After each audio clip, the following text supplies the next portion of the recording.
Bonjour à tous, merci de nous rejoindre sur le débat de ce matin. Nous allons évoquer fondamentalement trois sujets d'actualité. La signature d'accord avec les cabinets d'études pour le secteur du tourisme, c'est bien sûr dans le cadre de la concrétisation des projets contenus dans le programme d'action du gouvernement, volet tourisme bien évidemment. On va aussi parler du programme Aquavie qui bénéficie d'un financement de 124 milliards de nos francs CFA de la part de la Banque mondiale. C'est avec Mathias Sossou, directeur général du journal Le Gongoneur, bonjour. Bonjour GTCD et bonjour téléspectateurs. En face de vous, Aurélien Issou, qui est le directeur de publication du journal Carte sur table. Bonjour. Bonjour. Alors, je commence avec vous, Mathias Sossou. On a parlé d'une signature d'accord pour peut-être réaliser les études sur le terrain dans le cadre de la réalisation des projets du tourisme. Est-ce que vous avez l'impression que le PAG est toujours en marche? Qu'est-ce que le nez veut? C'est respirer de l'air pur. Si déjà on commence pas à signer des accords pour promouvoir le tourisme, je crois que c'est une bonne chose. Parce que vous n'êtes pas sans savoir que chez nous au Bénin, nous avons aussi des tunnels que nous n'avons jamais été découverts au pays. À Abomey tout près, nous avons des trous à queue que nous avons découverts finalement, mais que les Béninois même ne connaissent pas. J'espère qu'il faut quand même un président pour booster, pour donner quand même un coup de pouce à ces genres de choses. Et c'est pourquoi il faut remercier quand même le gouvernement actuel qui se bat pour quand même la promotion de la culture et du tourisme dans notre pays. Ce matin, les journaux en ont massivement parlé. C'est même peut-être un des sujets de la revue de presse de ce matin. Avez-vous l'impression qu'on a raison de commencer déjà à féliciter le gouvernement? Bon, il faut quand même me féliciter quand tu as un enfant qui fait un peu. Il faut l'encourager quand même à continuer. Il ne faut pas tout le temps négatif, sinon bon, rendre, comment je dirais même le thème. Bon, faut pas être pessimiste. Il faut quand même féliciter celui qui fait bien et l'encourager à continuer dans le même sens. Moi, c'est comme ça que moi je vois ça. Est-ce également votre regard, Aurélien Issou? Je ne dirais pas autre chose que ça, parce que sur la projection, parce que c'est une présentation qui a été faite par le directeur Plia, accompagné du ministre de tutelle, et aussi beaucoup de partenaires et spécialistes en tourisme, les archéologues, tout cela. Et à suivre, la projection dit même que c'est à d'ici 2020, les musées seront réfectionnés, d'autres seront créés, et les images que moi j'ai vues me donnaient déjà la salive aux lèvres. Donc moi, je vois que le gouvernement suit un si bon chemin. Parce que j'ai vu des journaux qui ont même titré carrément que le chef de l'État veut réinventer ou bien inventer le pétrole béninois. Voilà. Et c'est très bien. Tourisme, le pétrole béninois. Parce qu'effectivement, à partir du tourisme seul, bien, je prends la culture en général, on peut atteindre un développement, une histoire de développement très reconnue. Et le Bénin pourrait effectivement, au fronton, pourquoi pas être révélé en son temps. Alors, une chose est de signer des contrats avec des cabinets pour réaliser des études sur le terrain, mais l'autre chose est de passer à la concrétisation des actes sur le terrain. Oui. À travers la projection, ils ont bien dit, ils ont été précis, que tout doit être prêt déjà d'ici 2020. Parce que ça, il y a effectivement du concret.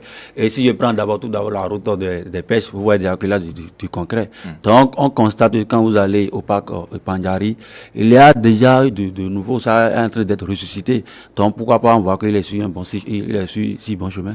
Alors, le volet tourisme, c'est quand même l'un des volets qui porte beaucoup dans certains pays. Par exemple, je ne vais pas forcément donner des exemples, mais Mathias Sossou, vous savez, le tourisme, ça rapporte beaucoup d'argent à certains pays africains et même au-delà du continent africain.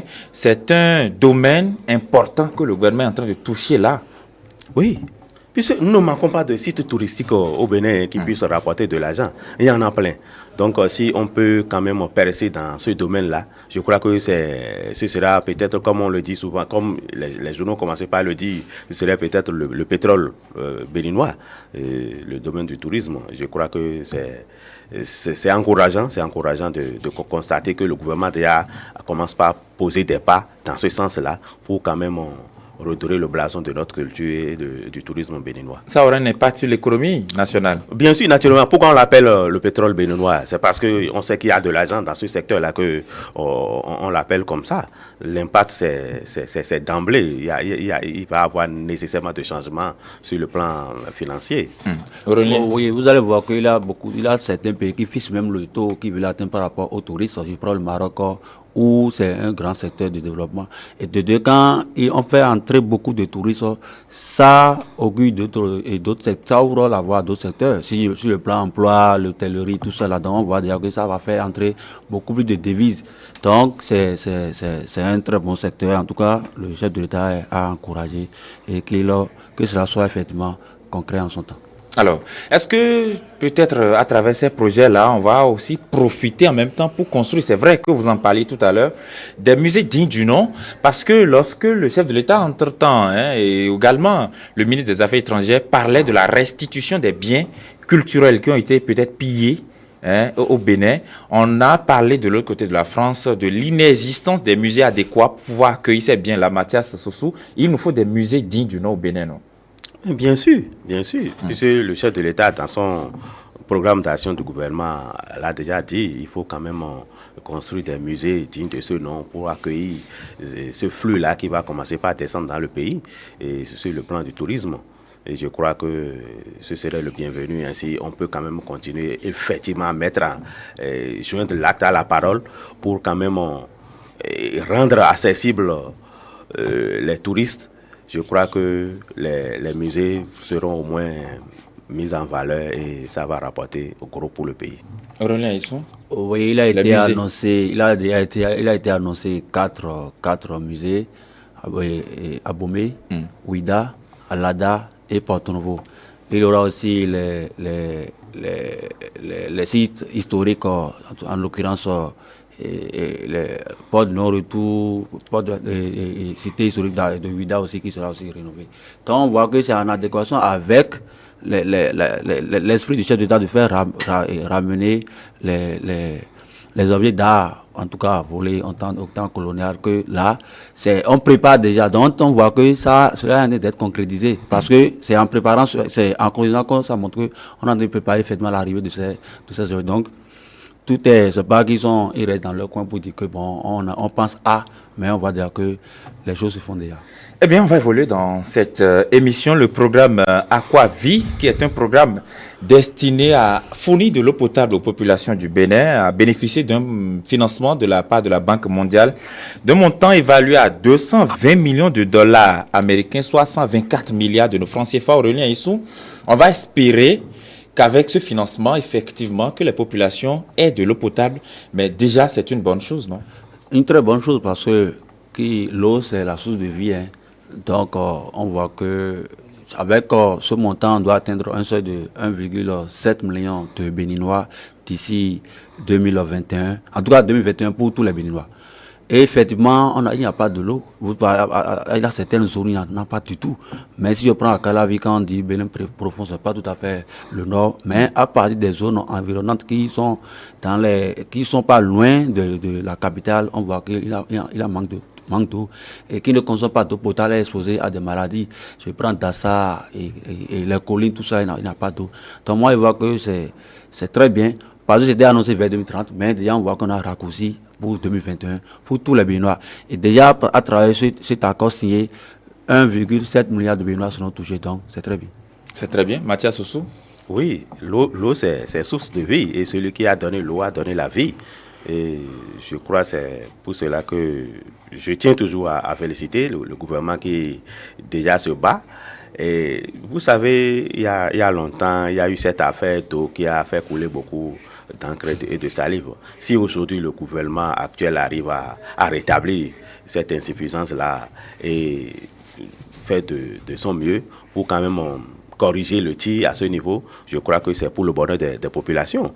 Et déjà, quand on annonce que plus de 600 adductions d'eau villageoises seront en tout cas accessibles, et plus de 3300 branchements seront effectifs dans le pays. Je crois que ce serait toujours pour le bonheur de la population. et je crois que c'est quand même encourageant. Depuis des années, on finance des projets, on porte également des projets à l'international afin de bénéficier d'un financement. Mais la population béninoise n'a pas autant d'eau qu'elle en a besoin. Aurélien Aïsson, qu'est-ce qui en est à la base? Bon, vous voulez nous faire mémoriser du mauvais passé, parce que si, comme tel que vient le rappeler Sossou, ce gouvernement a pu réitérer la confiance des partenaires. Donc, si des choses étaient passées et qui n'étaient pas appréciées et que le financement n'avait pas été accordé, en tout cas, a été détourné. Ça, je le dis, a été détourné. Mais si aujourd'hui le gouvernement a pu réitérer la confiance et a gagné ce partant, voit que c'est un nouvel envol. Donc, si effectivement on envoie l'eau dans ces zones, ou bien ces adductions d'eau étaient créées dans ces zones, on ne serait plus à cet écart. Parce que si déjà avec ce papier financement on va atteindre 1,7, ça veut dire que si les 12 millions de Béninois, c'est en train de rétrécir. Mais si en temps on n'avait rien fourni, c'est ce qui a créé cet écart. Donc effectivement, on souhaite que ce qui a été annoncé soit financé dans le domaine et que les populations en bénéficient effectivement. Alors, Aurélien faisait allusion tout à l'heure à des épisodes où des financements ont été détournés. On ne va pas faire preuve de myopie ni d'hypocrisie. On fait certainement allusion au scandale PPEA2. Ça s'est passé avant même l'arrivée de ce gouvernement. Mathias Sossou, on va espérer qu'avec les acteurs actuels, que ces feuilletons-là n'arrivent plus. Non, je pense que ça ne peut plus arriver. D'autant plus que celui qui est là actuellement, le chef d'orchestre qui est là actuellement, ne saurait tolérer des actes de ce genre. Parce que si on voit déjà que l'intéressé même en fait de son cheval de bataille la lutte contre la corruption. Il ne peut pas permettre, et ceux qui sont autour de lui ne peuvent pas se donner le vilain plaisir de vouloir dissimuler les fonds qui sont destinés à l'eau. Déjà que l'eau manque cruellement aux populations et que ce souci de rétablir l'eau là est un souci majeur pour le chef de l'État. Je crois qu'il ne se laissera pas aller dans le sens où il faut distraire les fonds pour d'autres choses. Et justement, cet environnement-là, où la répression est intense, où des gens se retrouvent banalement en prison, et lorsque le financement intervient dans un environnement pareil, on a de fortes raisons de croire que ça ira à destination, non? Aurélien. Tout à fait, parce que celui qui est là ne peut pas se laisser faire. Et ça avait donné un écho retentissant. Même on devait révoquer, on devait se prononcer sur l'unité parlementaire de celui qui avait le chef d'orchestre dans le temps. Donc je vois que personne ne pourra. Et une fois que tu as été mordu par le serpent, quand tu trouves même on le veut, tu dois t'en méfier. Donc je ne crois pas, au contraire. Effectivement, il y a des problèmes quand on dit les adductions d'eau, tout ça. Peut-être c'est un rappel, moi je peux dire, si c'est prévu que dans cette zone, qu'on creuse juste à 150 mètres, dès que les gens atteignent 120 mètres et ils trouvent de l'eau, ils bloquent. Donc, si les 30 mètres qui restent, si c'est de l'argent, on peut mettre ça de côté. Donc, il faudrait qu'on ait les yeux sur ça. Parce qu'on peut trouver de l'eau aujourd'hui et 3 mois après, on n'en trouverait pas. Mais pas, toutes les zones ne sont pas aussi productives d'eau comme ça pour qu'on puisse dire, bon, quand c'est 100 mètres, ça doit être aussi 100 mètres de l'autre côté. Et là aussi, ce problème. On peut toutefois faire les fontaines sans qu'il n'y ait effectivement d'eau dedans. Sans qu'il n'y ait effectivement d'eau.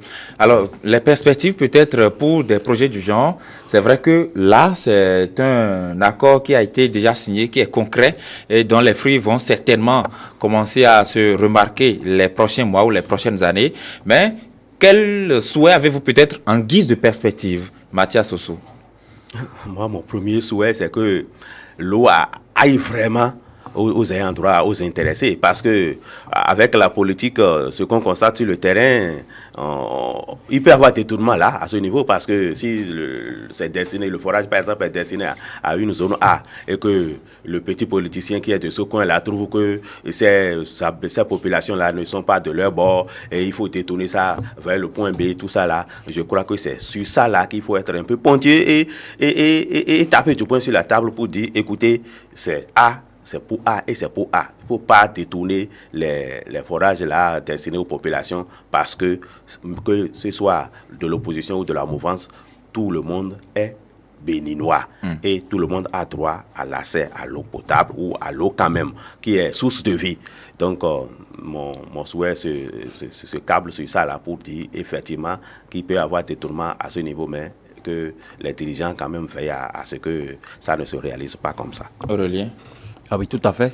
Parce que si on crée, peut-être il y a la chance que je suis un politicien d'un coin où on crée ces adductions d'eau, je peux en prendre pour des fins politiciennes en son temps.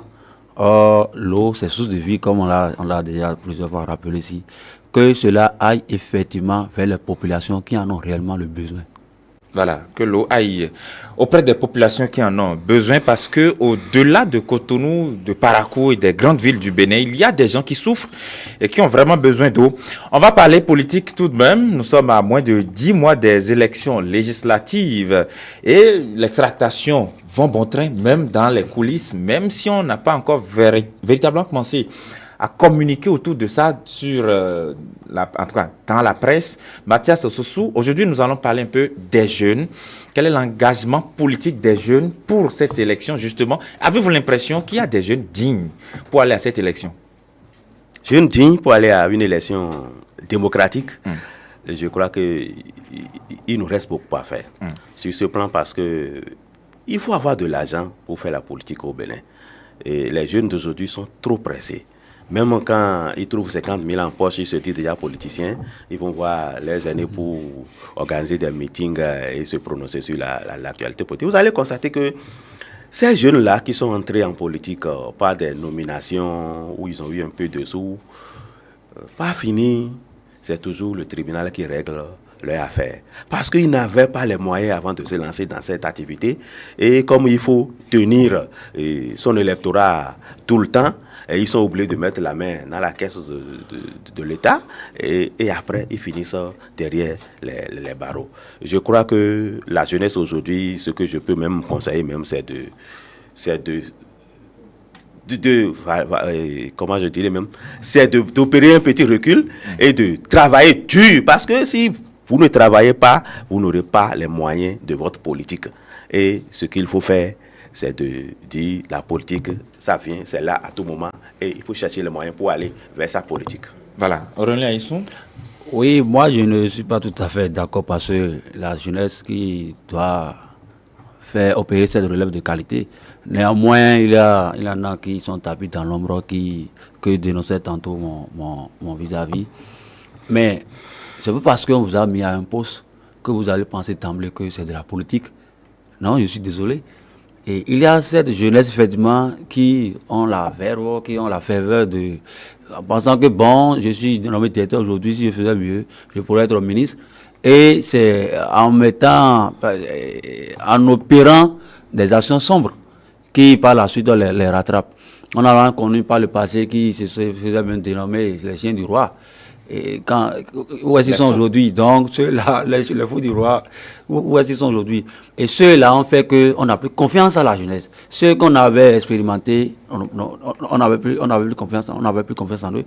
De deux, il y en a même, dès qu'ils sont nommés, ils aspirent aux postes de communes, en tout cas maire, bien conseiller, bien député. J'en connais même qui s'est endetté. Mais par la suite, il a reculé et tout ce qu'il avait comme bien avait été saisi, parce qu'il a fait des prêts par-ci par-là, autre que ce qu'il a pu détourner de côté, qui n'avait pas suffi, parce qu'il avait des dinosaures en face de lui.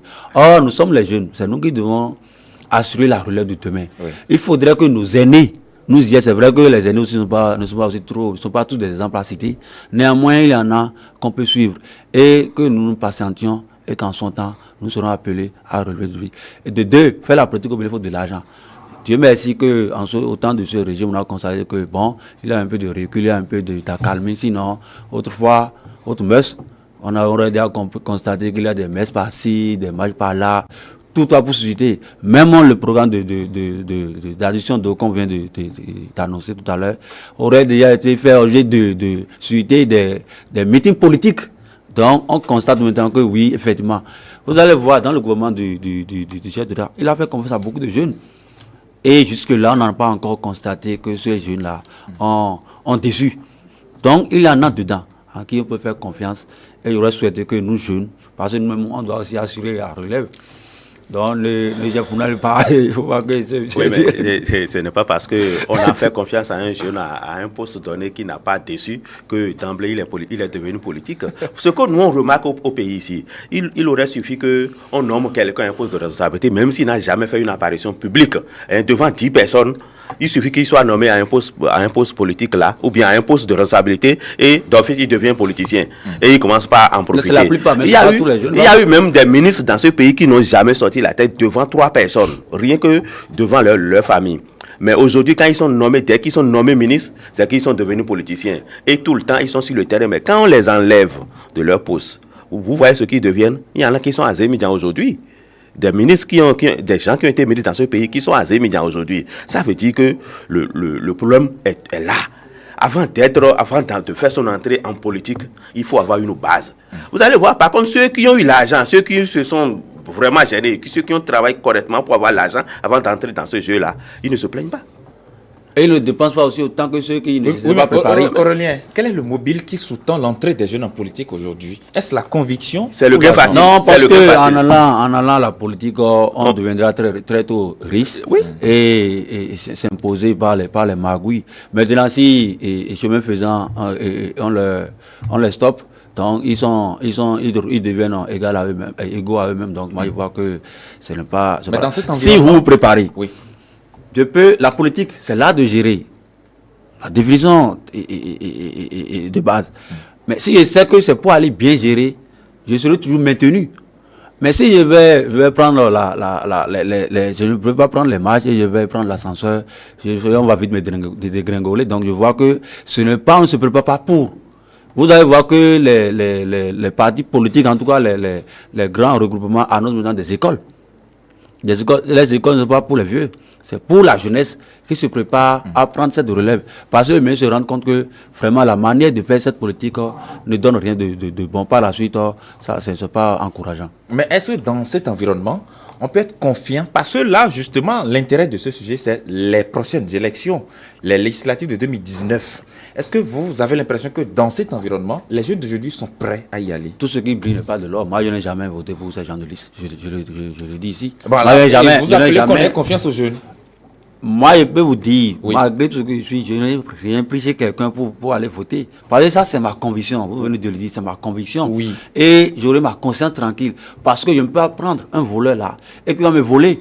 Et je vais chaque fois rester là à applaudir. Parce que vers la veille des élections, on commence pas à intéresser la population par des prébendes. Parce que c'est tout quand vous affamez un poulailler et à un moment donné, vous pouvez mettre quelques grains de maïs. Ils accouvrent vous. Moi, je ne suis pas de cette masse.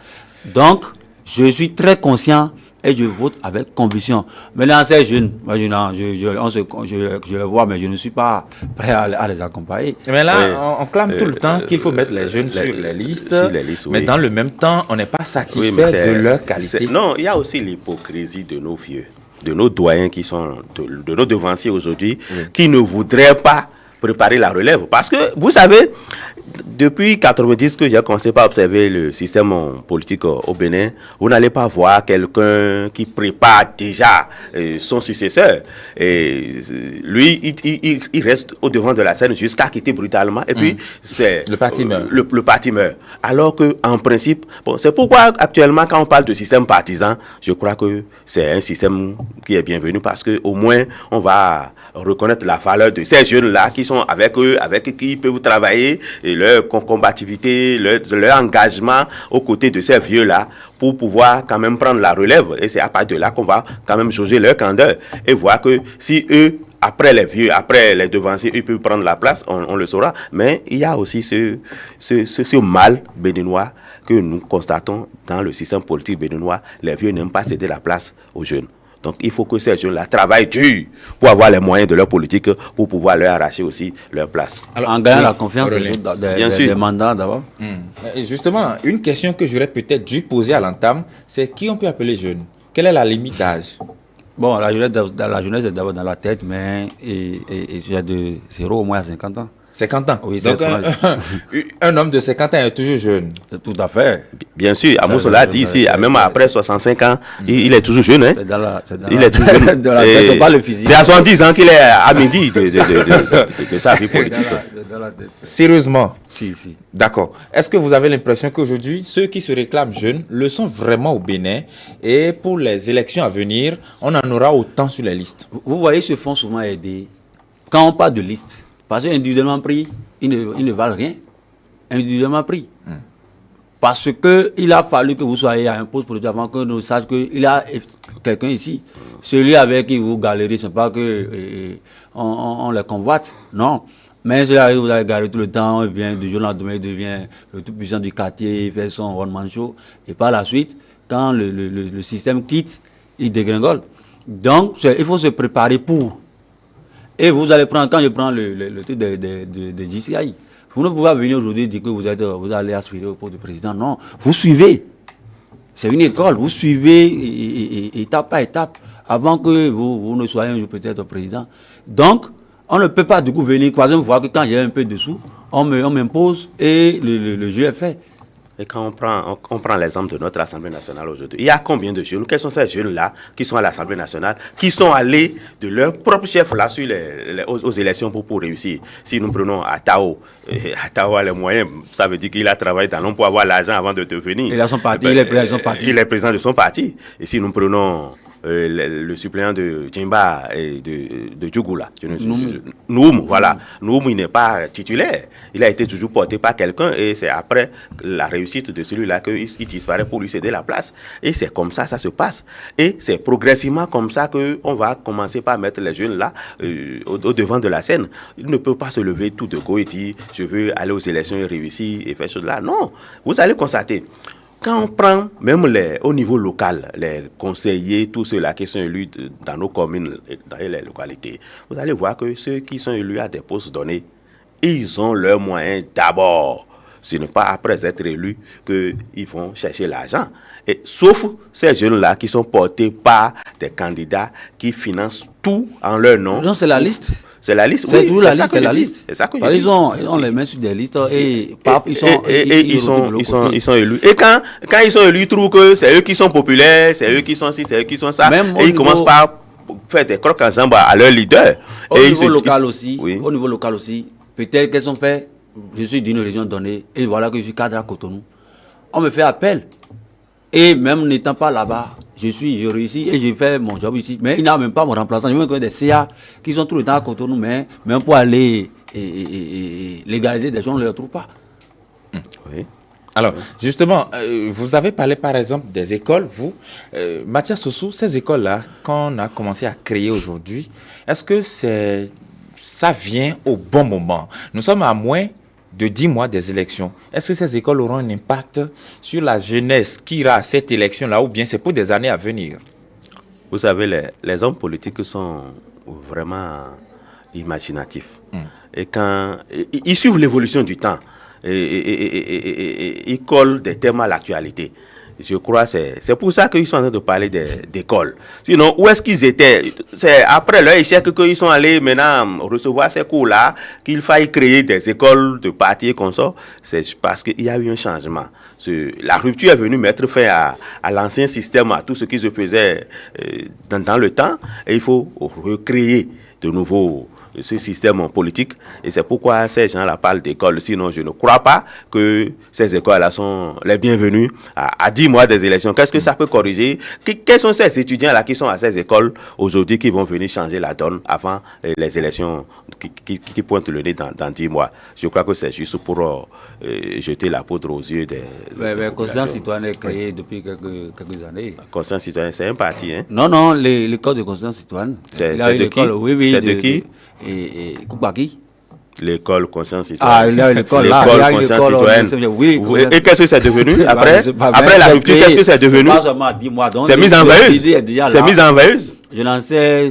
Non, mais conscience citoyenne dont vous parlez. C'est un programme d'un candidat. C'est un programme d'un candidat. C'est un candidat qui a porté ce programme, qui est allé aux élections avec. Et ça n'a pas fait long feu. je crois que ce n'est pas un exemple à donner. Les vraies écoles de parti dont on parle aujourd'hui, c'est l'école du PRD et du FCBE. L'UL aussi crée bientôt son école. Vous avez dit bientôt. L'UL aussi. Est-ce que ces écoles-là vont durer dans le temps? Oui, si effectivement c'est selon des programmes élaborés. Et que, parce que ces écoles appartiennent, ce sont les jeunes de ces partis qui iront dans ces écoles. Et peut-être que si on dit, bon, vous allez sur un cursus, après, vous allez atteindre cet échelon. Alors, justement, par rapport à ces écoles, il y a plusieurs préoccupations. D'abord, qui va enseigner dans ces écoles? Quelles sont les matières qu'on enseigne? Et pour militer, comment? Lorsque, par exemple, les FCBE, qui aujourd'hui s'inscrivent dans l'opposition, ou le PRD, qui aujourd'hui s'inscrit dans la mouvance, crée des écoles, chacun de son côté, est-ce qu'on ira enseigner l'opposition ou la mouvance selon les écoles, Aurélien? Ça dépendra de votre position dans le temps. Là, vous avez le choix d'aller opter pour l'école. Si vous voulez faire une école de l'opposition ou l'école de mouvance, non, je pense que c'est des formations. Ce n'est pas des diplômes, mais c'est des formations où on va dire, quand on est en politique, il y a si, c'est ce que je pense bien. C'est pas... Y a-t-il des hommes politiques vertueux pour enseigner dans ces écoles, Mathias? En fait, enseigner, je ne dirais pas que ce sera ça, mais ce serait pour un échange d'expérience, le partage d'expérience entre ces gens-là. Bon, ils vont faire peut-être des exposés pour expliquer aux gens comment ça se passe dans le pays. On ne va pas enseigner l'opposition ni la mouvance à quelqu'un. Dans les universités, ceux qui font université, qui font école de droit, ceux qui font politique dans les universités, ils n'enseignent pas, ils n'apprennent pas l'opposition ni la mouvance. Ils apprennent l'éthique en politique. Mais comme ici on parle d'école politique. L'école politique, d'accord, mais ce sera de partage d'échange, d'expérience, et c'est tout, ce ne sera pas pour une formation. Mais en continu, c'est pas... Voilà. En continu. Alors, on note également, la veille des élections, une multiplication des partis politiques comme des champignons. Et c'est souvent les jeunes qui en sont les artisans. Et peut-être après le scrutin, lorsqu'on fait peut-être un mauvais score, les partis politiques disparaissent du jour au lendemain. Aurélien Aïsson, comment lisez-vous? Quelle lecture faites-vous de ces partis politiques-là qui se créent du jour au lendemain et qui disparaissent comme ils ont été créés? Bon, est-ce que c'est des partis politiques, des mouvements de temps, hein? Moi, c'est de circonstances. Oui, c'est des circonstances, parce que bon, on dit bon, il faut tenter, si ça marche, on se retrouve de l'autre côté et le parti est maintenu. Mais si on tombe, parce qu'on n'a pas les moyens. On n'a pas les moyens, on a juste, peut-être dans le temps, juste bien, dans une zone électorale, même étant de la mouvance pour empêcher l'autre d'aller, je peux faire créer un parti et je mets au miroir ça, mais quand ça ne marche pas, on tombe. Donc ce n'est pas quelque chose qui était bien pensé, bien assis avant qu'on accède à cela. Le problème, c'est que nous n'avons pas la culture d'association chez nous, dans le pays. Parce que quand nous nous retrouvons en association pour travailler, je crois que ça porte mieux que si on se levait individuellement pour faire le travail. Et c'est ce qui se remarque souvent chez les Béninois, quand ils sont en association, ils trouvent que si ce n'est pas eux qui apportent trop, ce serait l'autre qui ne fait rien et il veut évoluer seul. C'est ce qui amène ces gens-là à créer eux-mêmes leur parti politique pour se dire, moi-même, je suis président de mon parti politique. Et comme on sait que c'est la jeunesse qui est la grande couche qui compose la population, on essaye de faire d'argumenter un programme là autour de la jeunesse là, qu'on leur balance, et eux aussi là, bon, ils mordent à la part et puis ils suivent. Et quand les élections finissent là, le chef de parti trouve que lui, il a déjà eu son compte, ce qu'il veut, et il les oublie. Eux aussi, ils se retournent. Et puis, c'est comme ça, les partis sont disloqués au lendemain des élections. Et surtout que quand vous êtes même si vous avez un grand regroupement politique, et qu'on ne vous positionne pas sur une liste, on est frustré et on crée soi-disant un parti de circonstances dans le temps, c'est tout. Des partis qui ne sont jamais déclarés au ministère de l'Intérieur et qui n'existent que sur les réseaux sociaux. Mathias Soso, vous voyez ça? Ou des présidents de partis politiques n'existent que par des audios sur WhatsApp ou peut-être par des posts sur Facebook. Ceux-là qui sont représentants, qui sont responsables de ces partis politiques sont et opter, sinon sont côtoyés par les gouvernants de ce pays. Ne m'amenez pas à manger, il ne faut pas manger piment plutôt. Ils sont recrutés pour un job. Ils sont recrutés pour un job. On sait que c'est pour un travail. Vous avez dit les réseaux sociaux. Vous avez dit les réseaux sociaux, ils ne travaillent pas dans la vie active, c'est sur les réseaux sociaux qu'ils mènent leurs activités. Les réseaux sociaux, c'est pour les intellectuels, hein, ce n'est pas pour les populations, les analphabètes que moi je vois là-bas. C'est juste pour préparer, c'est un genre de communication qu'on prépare pour atteindre une certaine couche de la population. Et ça, c'est purement politique. Maintenant, s'il faut revenir au problème d'enregistrement de partis politiques, ces jeunes-là qui se disent présidents de partis, qui n'existent pas. En fait, ça veut dire qu'ils ne sont pas présidents de parti. Ils sont peut-être activistes, comme on le dit souvent, sur les réseaux sociaux et ils s'appellent présidents de parti, responsables de partis politiques. Ils s'appellent. Ils pensent aussi que, bon, tous les régions ne sont pas les mêmes parce qu'ils en ont fait par le passé, ça leur a réussi. Oui. Mais comme ils sont au chômage, ils appartiennent à d'autres professions dans le temps, mais aujourd'hui, ils sont déguisés, les bas sont tombés. Mais comme il temps, ça ne marche pas, bon, on change de stratégie aussi. Alors, parfois, lorsqu'on va à des assises pour réfléchir sur la réforme du système partisan, on clame qu'il faut des hommes nouveaux, un système partisan nouveau. Mais est-ce que vous avez l'impression, Relien, que les 15 prochaines années, là, je mets là-bas très haut, la jeunesse, enfin, le militantisme va se faire d'une autre manière qu'il se fait actuellement? Oui, ça s'impose. Ça s'impose. Ça là, même si vous ne voulez pas, vous êtes obligé de faire. Parce qu'effectivement, quand on parle de jeunes, on dit que les jeunes ne sont pas aussi sérieux. Il y en a qui sont sérieux et vertueux. Et ils vont venir rompre avec les mauvaises pratiques politiques actuelles. Ils vont faire le rage. Si. Ça là, moi, qu'est-ce que vous le faites dire? Qu'est-ce qui vous rend aussi optimiste? Mais on vient de dire, est-ce qu'on parlait d'école? Donc ça vient déjà. Ça s'impose parce qu'on doit dans le modernisme. Donc on ne peut plus rester à la traîne. Et de deux, sur la patte, vous voyez que quand on fait avec la lutte contre la corruption, ils sont épinglés. Ils sont épinglés. Donc, tôt ou tard, ça vient. Même moi, il va marquer 15 ans, parlons de ça viendra. Si et seulement si, on se fait confiance, et nous-mêmes, nous voyons que les populations peuvent faire confiance à la jeunesse. Parce que les vieux sont fatigués. Vous allez me dire que TV est encore un acteur politique sur le terrain. Non, même s'il est avec NCC dans le temps, ça devait devenir quelque chose. Donc, ça doit être confié à la jeunesse. Ce n'est plus à des non-jeunesse, vient des autogénères. Non, je ne pense pas. D'accord. Un homme nouveau va-t-il naître en politique les prochaines années, Mathias Ossou? D'abord, moi, je ne trouve pas qu'il y ait d'homme nouveau en politique. Peut-être celui-là peut paraître nouveau pour le nouveau milieu auquel il adhère, mais il est nécessairement ancien quelque part. Donc, homme nouveau dont on parle, je ne vois pas. Parce qu'on n'en a pas vu. Hein. Talon n'est pas nouveau. Talon n'est pas nouveau. Il est dans les sérails depuis des années, depuis 1980. Il ne faut pas m'amener sur ce terrain-là. On va pas particulariser le débat. Donc, quand on parle d'homme nouveau, vous me direz que Yahi Boni aussi est venu comme ça. Non, il était président de la BOAD. Et par là, il descendait régulièrement sur le terrain. Il a mis au moins 10 ans à venir au Bénin faire le terrain d'abord. Des lancements, des voies bitumées tout le temps au pays ici pour se faire connaître davantage. Donc, nécessairement en politique, pour émerger, il faut commencer. Des gens ont commencé depuis 1990-95. Et c'est aujourd'hui que ça leur porte. Vous allez constater, ceux qui ont été, je l'ai toujours dit ici, j'ai dit ça tout à l'heure, ceux qui ont été catapultés à des postes de responsabilité, qui ont pensé qu'ils sont politiciens, ils sont déjà politiciens, ils se sont lancés dedans, quand on les a enlevés, leur feu a été éteint. C'est comme feu de paille sous la matin. Donc ça veut dire que, quelque part, il n'y a pas d'homme nouveau. Il faut suivre l'ascension. Vous allez me dire, Macron, il n'est pas nouveau, c'est un jeune, mais il n'est pas nouveau.